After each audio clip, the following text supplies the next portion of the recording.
Hai, sedikit dilanjut lagi ya teman. Sorry yang tadi kayaknya gak tahu nih apa ya apa habis durasi kayaknya langsung mati. Tapi saya malas kalau harus bikin video ulang dari awal. Mending saya ada nyambung aja sedikit gak apa-apalah itu. Terserah nantinya gimana teman-teman mau nontonnya gitu. Yang gitu ya teman-teman. Nah, sekarang tadi saya udah jelasin semuanya cara bersihin rumah, langsung ke kaca udah seperti itu yang bersihinnya pakai kering sama basah, pakai basah sama kering, sama aja.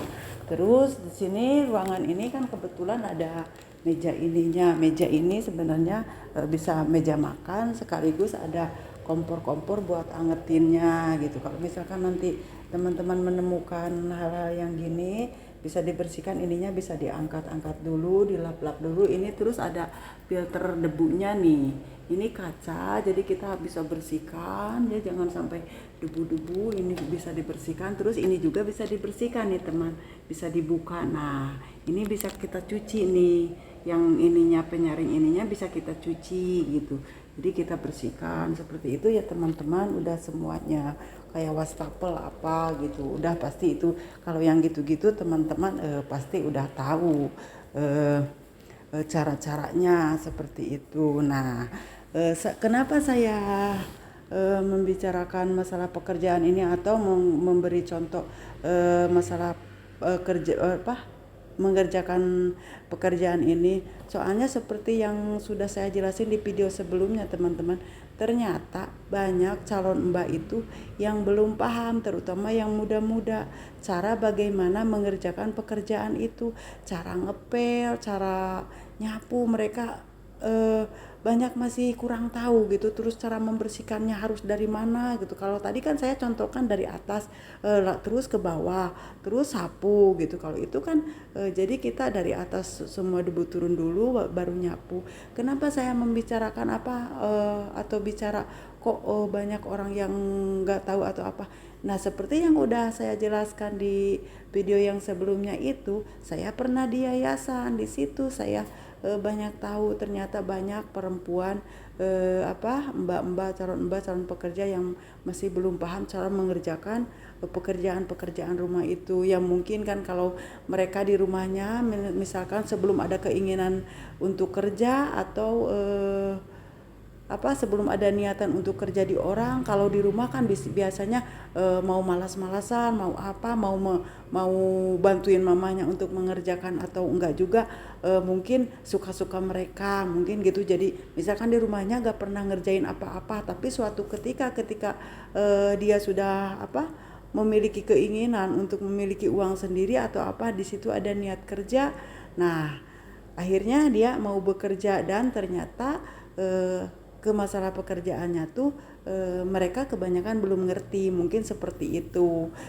Soalnya kan seperti anak gadis kita aja lah, kalau misalkan di rumah kan bisa suka-suka mereka gitu. Nah, seperti itu teman, kenapa saya mengatakan dan ingin memberi contoh untuk semua pekerjaan ini. Kok misalkan kok hal yang sepele aja gitu sampai harus dicontoh-contohin. Itu hal sepele bagi yang udah tahu atau bagi yang udah paham. Tapi kalau bagi yang belum paham, belum tentu hal ini adalah sepele. Tetap ada tantangannya, tetap ada maksudnya ya, tetap ada tantangannya, tetap harus ada yang dipahami gitu. Ternyata seperti itu ya teman-teman. Oh ya, untuk kita di rumah majikan itu sebenarnya setiap hari itu misalkan kita yang rutin bersihin rumah, udah bersihin rumah, misalkan rumah udah bersih setiap hari, misalkan pekerjaan itu rutin kita kerjakan. Nah, saat kita lagi seliweran mondar mandir di rumah itu, jadi mata kita sambil ngeliat-liat lagi. Misalkan kita lewat dari ruang tengah mau ke dapur nih. Sebenarnya ini emang ada kompor di sini ya teman-teman, tapi ini bukan dapur juga. Sebenarnya buat angetin makanan yang eh, apa yang sedikit-sedikit gitu. Kalau masak ada di atas di lantai 3 seperti itu. Nah, jadi kita harus sambil kita lewat-lewat itu sambil lihat dulu. Jadi mana ya kira-kira yang harus dikerjakan gitu, mana kira-kira yang harus dibereskan atau yang kotor. Nah dari situ kita akan terasa ringan kerjaan kita. Sebab apa? Jadi enggak suatu waktu enggak, jadi pekerjaan itu enggak nemplok di satu waktu itu harus apa dikerjakan semua, enggak teman-teman. Jadi kita misalkan jalan dari mana, dari ruang mana ke mana, mata kita ngelihat apa, oh ini kayaknya harus dibersihin, jadi kita bersihin gitu setiap hari. Jadi kalau misalkan kita caranya seperti itu mengerjakannya atau cara menjalankannya, nanti kan majikan juga kalau misalkan semua pekerjaan di rumah ini rapi-rapi aja, bersih-bersih aja, beres-beres aja, jadi mereka mau ngomong apa gitu, misalkan biarpun itu nggak kita beresin, sebenarnya nggak kita bersihin setiap hari, tapi kalau ketika mereka melihat suatu hal itu atau suatu benda itu tetap bersih, ya mereka kan mikirnya oh ini selalu dibersihkan, seperti itu ya teman-teman. Jadi jangan nunggu-nunggu sebenarnya. Kalau misalkan eh, sebenarnya enggak 24 jam atau enggak selama kita jam kerja itu kita ngerjakan juga, enggak. Jadi atur-atur sendiri, tapi itu kan memang tergantung majikannya juga. Tapi kalau misalkan kitanya lebih inisiatif sendiri, malah kadang majikan juga nggak terlalu ini itu seperti itu ya teman-teman. Pokoknya intinya saya tekanin kalau misalkan kita setiap hari itu udah yang rutin, lantai misalkan sama bersih-bersih debu apa itu pasti rutin setiap hari gitu. Nah, untuk yang lain-lainnya, untuk barang-barang yang lainnya kayak pel-pel yang sedikit-sedikit gitu di dinding atau apa, bisa kita lihat sambil apa, oh ini kayaknya harus dibersihin, bersihin. Nah, kalau udah terlihat semuanya bersih, mau gimana lagi, pasti sang majikan juga, oh mau ngomong apa, semua udah bersih. Begitu ya teman-teman caranya atau tipnya seperti itu. Jadi pekerjaan itu jangan ditumpuk gitu, jangan ditumpuk seperti kalau misalkan hari ini saya udah beres-beres, udah aja segitu gitu. Jadi pas besoknya atau ketika kita ngelihat suatu pekerjaan yang menurut kita itu harus dikerjakan atau dibereskan, didiemin aja.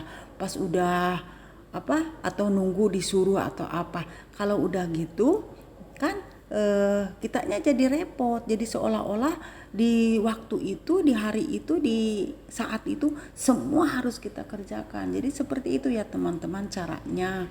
Jadi usahakan sebisanya pekerjaan itu ngalir biar ke badan kitanya juga nggak capek. Terus kayak kaca, kayak lap kaca, kayak dinding-dinding gitu kan nggak setiap hari, tapi usahakan minimal kalau udah terlihat kita cepat bersihin. Tapi kan emang tergantung di pekerjaan itu tergantung majikannya juga. Misalkan ada juga yang protek harus kita bersihin setiap hari ya. Ada juga yang enggak, yang kalau yang enggak terlalu ini itu bisa diatur-atur sendiri. Seperti itu kira-kira ya teman-teman. Nah, mungkin saya cukupkan sekian aja. Mudah-mudahan dapat dimengerti dengan baik, dapat diterima dengan baik, bisa jadi info atau masukan yang baik lagi gitu, terutama buat adik-adik yang belum berpengalaman untuk bekerja gitu, yang di rumahnya gak pernah kerja-kerja, terus suatu saat niat kerja, nah nanti jadi pas mau bekerja itu, oh udah tahu saya caranya seperti ini. Jadi pas kita masuk ke suatu majikan itu udah yakin, jadi yakin saya nih bisa, soalnya udah ada ilmunya seperti ini. Jadi misalkan ditanya, Mbak bisa bersihin rumah? Bisa. Misalkan suka ada loh majikan itu yang detail, misalkan bagaimana cara bersihin rumah gitu ya, kalau cara saya seperti ini Bu, gini gini gini gitu. Tapi gak tahu gitu kalau misalkan menurut keinginan orang rumah sini kan saya gak ngerti. Jadi nanti diajarin aja Bu, atau kita sesuaikan. Kalau misalkan cara kerja saya ibu gak cocok, gak suka, mungkin saya bisa dikasih masukan sama ibu seperti itu, teman, harus ada ngobrol gitu, apalagi di awal-awal itu. Jadi harus ada ngobrol, tanya dulu keinginan majikan itu seperti apa. Misalkan di pekerjaan rumah masaknya, kita itu harus berusaha untuk ngikut, jangan mereka yang ngikut kita gitu, terutama dimasak. Nanti ya ke depan saya buatkan terutama dimasak. Soalnya masak itu kan ada harus ngikut selera gitu. Jadi mana mungkin, jadi gak mungkin kalau misalkan selera mereka harus ngikut selera kita gitu. Terus cara masak mereka harus ngikut cara masak kita, belum tentu bisa diterima gitu. Yang benar itu harus kita nanya maunya mereka atau cara mereka seperti apa gitu.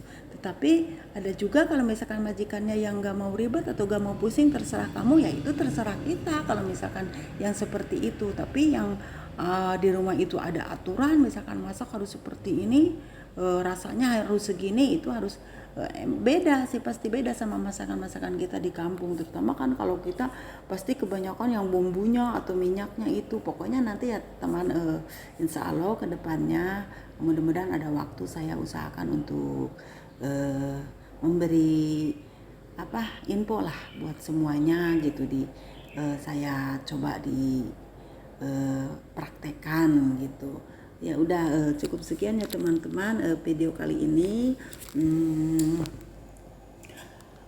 Seperti biasa, sehat selalu, sukses selalu, tetap tersenyum, tetap semangat, selalu berdoa, selalu yakin gitu. Kalau misalkan kita ada kesulitan, pasti Tuhan akan selalu membantu kita gitu. Begitu ya teman-teman, jangan mudah putus asa dalam menjalankan hidup kita gitu. Semua pasti memiliki ada dikasih ujian atau cobaan, disitulah gitu kita harus tetap kuat, harus tetap yakin. Dan saya akhiri atau cukup sekian aja. Saya akhiri video kali ini dengan salam pagi dan assalamualaikum teman-teman. Semangat nih, harus semangat terus kayak Bu Dede nih, ceria terus, senyum terus, jadi bikin sehat, bikin kuat. Biarpun usia tetap udah muda, udah tua, bukan muda ya teman-teman, kok muda, usia muda tapi kelihatan tetap muda, seperti itu. Amin. Yuk.